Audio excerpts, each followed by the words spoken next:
Sa pagkakataong ito, inilagay ni Chung ang kanyang kahoy na espada sa sahig at tinanggal ang kalasag sa tunay na espada gamit ang pangalawang kamay. Hangang-hanga ang lahat sa estilo niya, iniisip din nila kung totoong sword ba iyon at kung ano ang ginagawa ni Chung ngayon. Sinabi sa kanila ni Chung na walang gaanong pagtawa sa bagong paraan ng pagsasanay.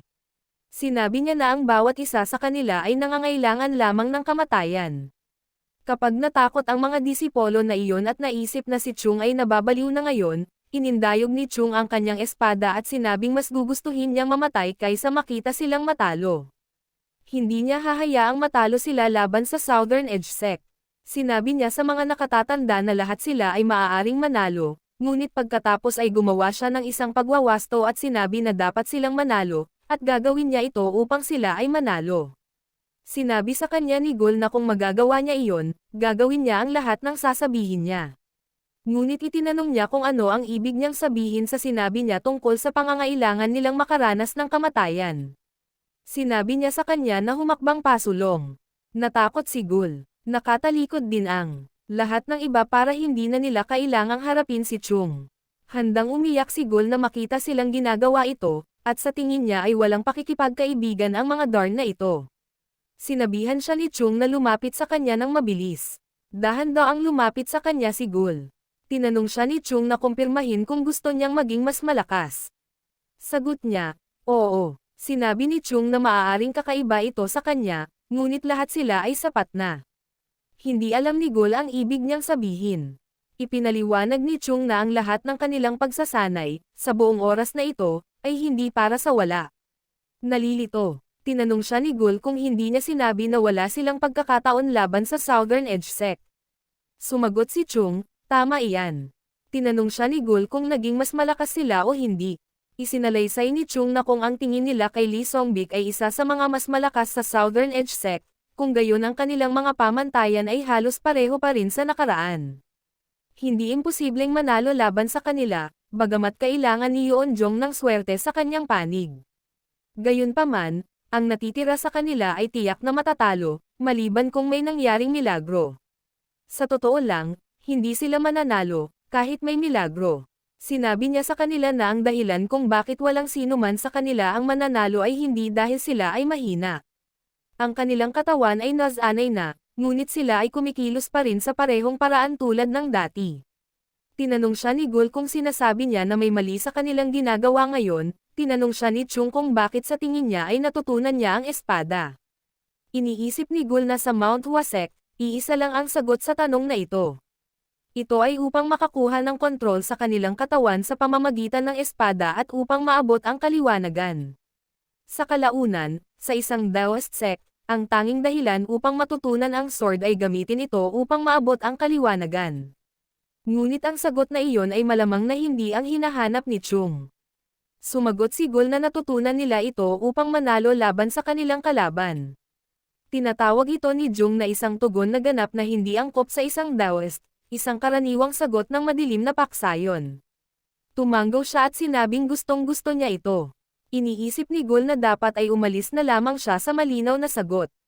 Sinabi sa kanya ni Chung na siya ay kalahating tama. Ito ay para sa kapakanan ng pagkapanalo. Pagkatapos ay tinanong niya kung ano ang kailangan niyang gawin kung gusto niyang manalo gamit ang sword. Nalilito. Sumagot si Gul na kailangan lang niyang magpakatatag. Itinutok ni Jung ang sword sa kanya at sumagot ng oo. Idinagdag na mananalo siya kung mas malakas siya kaysa sa kanyang kalaban, gayunpaman, nangangahulugan ito na ang mga bagay ay magiging iba. Sumagot si Gul na hindi niya talaga maintindihan ang ibig niyang sabihin. Inihagis niya ang kahoy na espada na iyon kay Gul, na sinasabi na ito ay simple. Nahuli ni Gul ang espada. Sinabi sa kanya ni Chung na makikipag-sparring siya sa kanya ngayon, sabi niya, dapat gamitin ni Gul ang lahat sa kanyang pagtatapon. Si Chung ay hihindihan na lamang pababa. Humihingi si Gul na kumpirmahin kung siya ay swing pababa lamang. Tinitigan ni Gul ang kanyang kahoy na espada at iniisip na alam niyang imposible para sa kanya. At laban kay Chung, ngunit kung gagamit lang siya ng mga pababang strike, may pagkakataon na mag-iiba ang sitwasyon, iniisip na mahigpit niyang hinawakan ang hawakan ng espada at pamwesto. Ngunit sa takot, tinanong din niya kung gagamit si Chung ng totoong sword. Sumasagot siya ng oo. Sinabi ni Gul na alam niyang medyo maingat siya rito, ngunit gusto niyang malaman na hindi siya puputulan ni Chung, nakangiti. Sumagot si Chung na ito ay isang tiyak na bagay. Nagtataka si Gul kung bakit hindi niya ito sinasagot ng maayos. Hindi niya sinasabi na hindi niya puputulan si Gul. Natakot siya, iniisip na may plano si Chung sa kanyang isipan. Gayunpaman, tinanong niya ito kung maaari ba siyang magsimula anumang sandali. Nagulat si Chung nang marinig iyon, at sinabing tila nagkaroon siya ng kumpiyansa. Sumagot si Gul na siya ay nagsasanay tulad ng impyerno salamat sa kanya.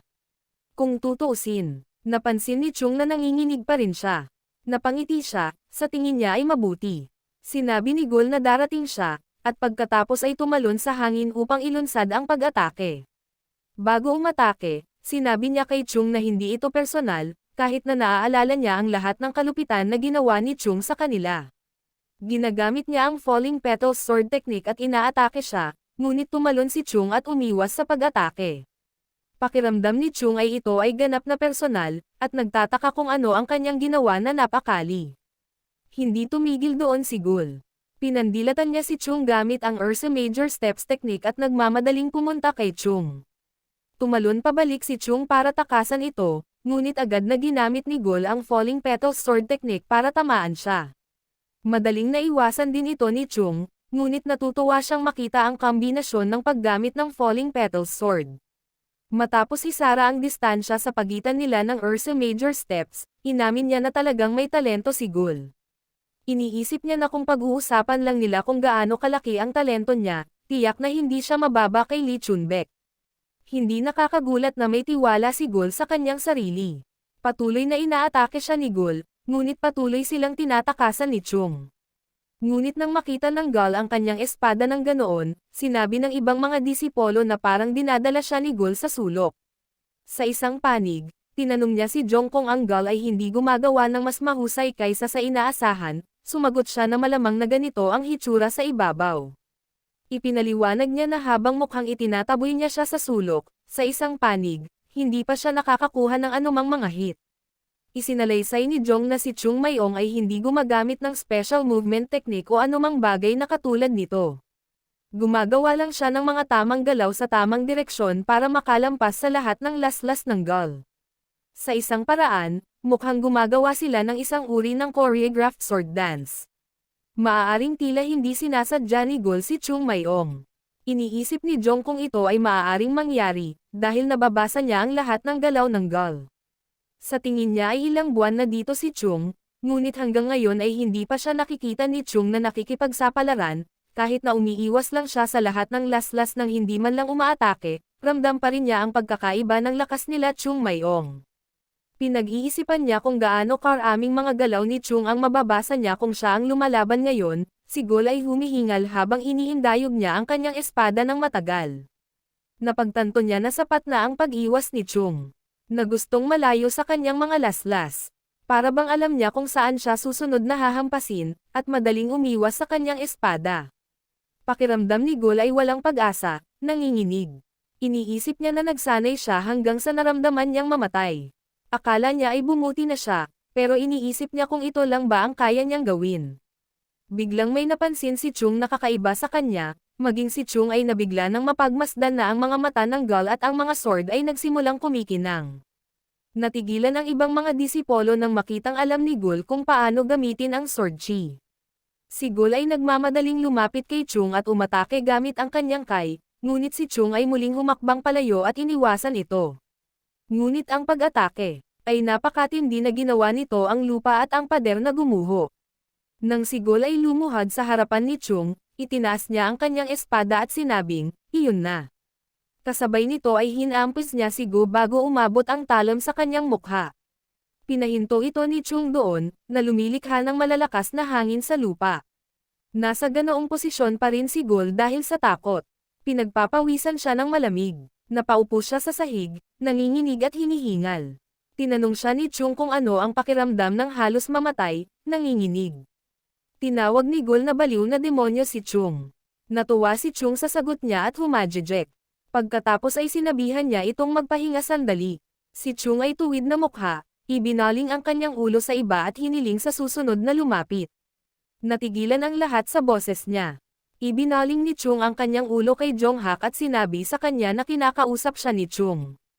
Tumugon siya ng hindi at idinagdag na tiyak na tinatawagan ni Chung si Jong. Kinausap sila ni Chung at sinabihan silang mag-isip sandali. Tinanong niya sila kung inaasahan nilang maiiwasan ito sa pamamagitan ng paggawa nito, pinandilatan niya sila, na sinasabi na kung hindi sila lalapit sa kanya, dapat siyang pumunta sa kanila. Pagkatapos ay tumalon siya at ang lahat ay nagsimulang tumakbo palayo. Pagkaraan ng ilang sandali, lahat sila ay nakahiga sa lupa na binugbog. Tinanong ni Chung si Gul kung bakit wala ni isa sa kanila ang nakablock sa kanyang mga pag-atake. Idinagdag niya na sinabi na niya sa kanila na siya ay swing down lang.